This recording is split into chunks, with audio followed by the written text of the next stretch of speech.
Rejvan, živijo. Živijo. Evo, kmalu se približuje tvoj dan, tvoj večer, EMA 2017, a še pred tem intervju, ekspresni intervju pred EMA v 106,4 sekunde. Bo šlo? To bo zelo hitro. Okej. Predstavi sebe v 3 besedah. Drugačna, roza, ekstravagantna. Zakaj ne ljudje glasujejo za tvojo pesem? Zato, ker je fajn, da se na Evroviziji predstaviš z nečim, kar bo izstopalo, in meni se zdi, da jaz se bom s takim komadom. Tvoj glasbeni idol vseh časov? Britanski duo Hertz. Okay.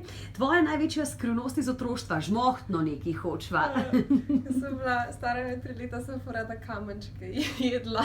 Jedla? Ja. Ok, nimamo veliko časa, zato greva naprej, ampak bo pol o tem. Katera je tvoja najpesem Evrovizije? Love Injected, Aminata. Okay. Dokončaj stavek, brez glasbe. Bi mi bilo dolg čas. Če bi imela 100 milijonov evrov, bi... Si postavila svoj studio in najela producenta, da bi bil skozi z mano. Okay. Kako te prijatelji kličejo ljubkovalno? Sarči. Dobro. Naslov zadnje knjige, ki si jo prebrala? Harry Potter. Če bi lahko zavrtela čas nazaj, bi se vrnila kam? V gotiko.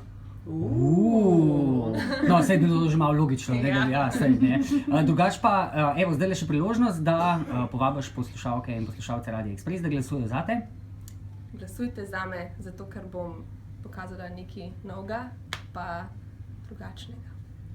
Evo, Rejvan, hvala lepa. Hvala. Srečno, čau! Čau.